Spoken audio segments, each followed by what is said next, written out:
నేను మీ మనీషా. ప్రజా సమస్యలే పరిష్కారంగా కాంగ్రెస్ పాలన కొనసాగుతుందని రాష్ట్ర మంత్రి పొంగులేటి శ్రీనివాసరెడ్డి అన్నారు. పాలేరు నియోజకవర్గంలో చేపట్టిన ప్రజా దర్బార్కు అనూహ్య స్పందన వచ్చిందని చెప్పారు. అనేక సమస్యలు ప్రజా దర్బార్ ద్వారా తెలుసుకున్నామని, దాదాపుగా రాష్ట్రంలో కూడా ఇవే సమస్యలు ఉంటున్నాయన్నారు. ప్రధానంగా భూ సమస్యలే ఎక్కువగా ఉన్నాయని, అర్హత ఉన్న ప్రతి ఒక్కరికి సమస్య పరిష్కారం అవుతుందని మంత్రి పొంగులేటి స్పష్టం చేశారు. ఖమ్మంలో ఎంపీ రఘురాం రెడ్డితో కలిసి పొంగులేటి మీడియాతో మాట్లాడారు. ప్రజా పాలన ప్రగతి ప్రణాళికలో భాగంగా రాష్ట్ర ప్రభుత్వం 2 సంవత్సరాలు పూర్తి చేసుకొని 3వ సంవత్సరంలో అడుగుపెట్టిన సందర్భంగా 99 రోజుల కార్యక్రమం రాష్ట్ర వ్యాప్తంగా అన్ని సెక్టార్లకు సంబంధించిన అంశాల మీద ప్రభుత్వ అధికారులే ప్రజల వద్దకు వెళ్ళే కార్యక్రమాన్ని మరొకసారి చేపట్టి దాంట్లో భాగంగా ప్రతి గ్రామానికి, ప్రతి డివిజన్కి, ప్రతి వార్డుకి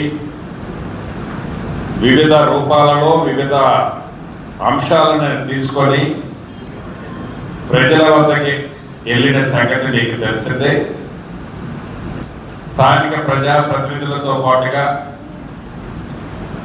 గౌరవ ముఖ్యమంత్రి గారు, సహచర కేబినెట్ మంత్రులు, ఎమ్మెల్యేలు, ఎంపీలు, ఎమ్మెల్సీలు, కార్పొరేషన్ చైర్మన్లు, రాజ్యసభ సభ్యులు, పార్లమెంటు సభ్యులు కూడా ప్రత్యక్షంగా వారి వారి పరిధిలోని కేటాయించిన ఏరియాలలో వాళ్ళు విస్తృతంగా పర్యటించి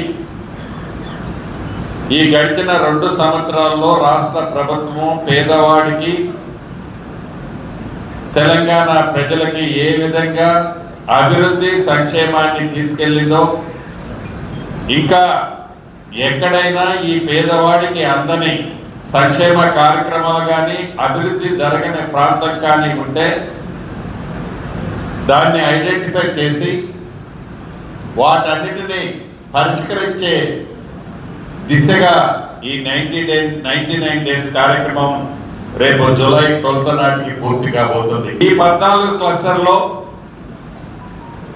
సుమారు 24,900 పైచిలకు అర్జీలు రావటం జరిగింది.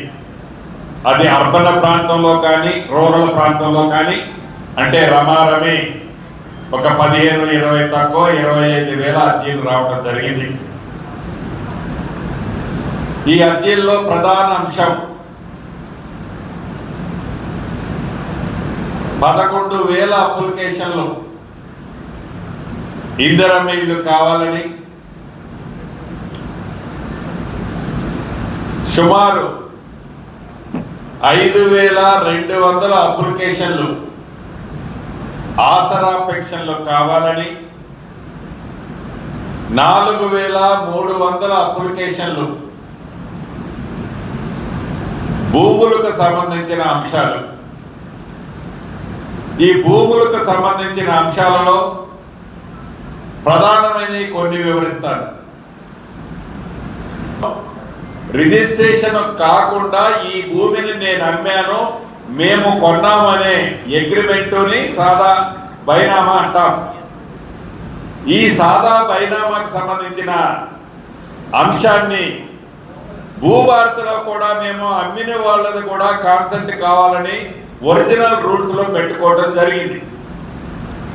తర్వాత రాష్ట్ర వ్యాప్తంగా వేలాది మంది భూములున్న ఈ సాదా బైనామా అంశానికి సంబంధించిన రైతుల యొక్క సూచనలు, ఆలోచనలు, వారి కొన్న ఇబ్బందుల్ని దృష్టిలో పెట్టుకొని వారి కోరిక మేరకు రాష్ట్ర కేబినెట్, గౌరవ ముఖ్యమంత్రి రేవంత్ రెడ్డి గారు ఎవరైతే అమ్మినారో వారి కాన్సెంట్ అవసరం లేకుండా ఉండే విధంగా ఆ రూల్స్ ని సవరించిన తర్వాత వడివడిగా ఈ సాదా బైనామాలకు సంబంధించిన అంశం ఈ 9,26,000 ఏవైతే రాష్ట్ర వ్యాప్తంగా పెండింగ్ ఉన్న అప్లికేషన్లలో ఇప్పటి వరకు 5.5 లక్షల అప్లికేషన్లని ఐడెంటిఫై చేసి వాటికి నోటీసులు ఇవ్వడం జరిగింది. గిట్ల పంచాయతీలు రైతుల మధ్య ఉన్నాయి, కొన్ని దారులు కావాలని, కొన్ని గ్రామాల్లో తాగునీరు వెరీ లిమిటెడ్ ప్రాంతాల్లో తాగునీరు రావాలని, అదే రకంగా గ్రామంలోని డ్రైన్లు సిమెంట్ రోడ్లు కావాలని ఇక కొన్ని చిన్న చిన్నవి వ్యక్తిగతమైన అంశాలు కూడా రావడం జరిగింది. ఈ 25,000 అప్లికేషన్లకు సంబంధించిన దాంట్లో ప్రధానమైన ఇందాక నేను చెప్పినట్లు నెంబర్ 1 స్థానంలో ఇందిరమ్మ ఇళ్ళు, నెంబర్ 2 స్థానంలో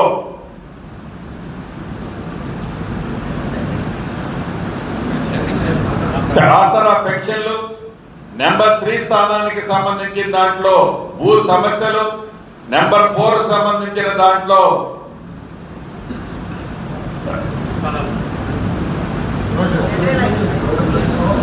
గృహజ్యోతి, ఇలా ఈ అంశాలన్నీ కూడా ఐడెంటిఫై చేయడం జరిగింది.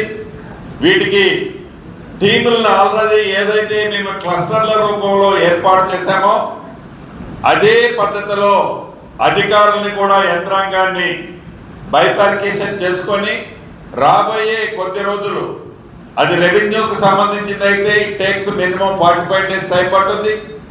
అదే రకంగా ఇందిరమ్మ ఇళ్లకు సంబంధించింది ఇప్పుడు 2వ విడత 2,000 ఇచ్చాం.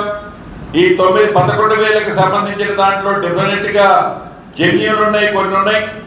వాటిని ఫేస్ మేనర్ లో ఇచ్చే కార్యక్రమం చేపడుతున్నాం. నాడు 10 సంవత్సరాల్లో సాధ్యం కాల, 10 సంవత్సరాలు కార్డు అడిగిందాకా తిరిగాం. ఇప్పుడు మాకు పూర్తి నమ్మకం కుదిరింది.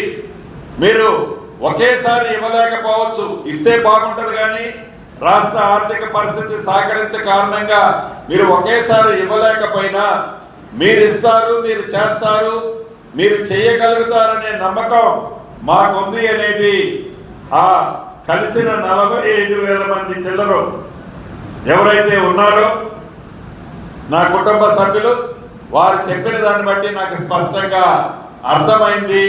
ఈ ప్రభుత్వం మీద, గౌరవ ముఖ్యమంత్రి రేవంత్ రెడ్డి గారి మీద, ఈ ప్రజా ప్రభుత్వం ప్రజల కష్టాలు తీర్చడానికే మేము ఎన్నుకున్నామనే నమ్మకంతో ఎన్నుకున్నామనే నమ్మకం, విశ్వాసం ఈ ప్రజలకి ఉంది అనేది నాకు స్పష్టంగా అర్థమైందని మీ ద్వారా రాష్ట్రంలో ఉన్న ప్రజాధికారికి కూడా తెలియజేయదలుచుకున్నాను. కొన్ని ప్రతిపక్షాలు అంటుంటాయి, ప్రతిపక్షం వారి బాధ్యత, వారు రేట్ చేసే పాయింట్లో కొన్ని న్యాయమైనవి ఉండొచ్చు. సాధ్యాసాధ్యాలను పరిశీలించి ప్రభుత్వం వారు రేట్ చేసే పాయింట్లని నిజంగా అది ఉపయోగకరమైనదైతే, వారి వ్యక్తిగత స్వార్థం కోసం కాకుండా అది ప్రజల కోసమే వారు అడుగుతున్నదైతే, ఈ ప్రభుత్వం దేశజాలకు పోకుండా అటువంటి అంశాలని పాజిటివ్ గా తీసుకొని ఆ సమస్యల్ని ఇమీడియట్ గా రిజాల్వ్ చేసింది కూడా గడిచిన 2.5 సంవత్సరాల్లో మీరు చూశారు.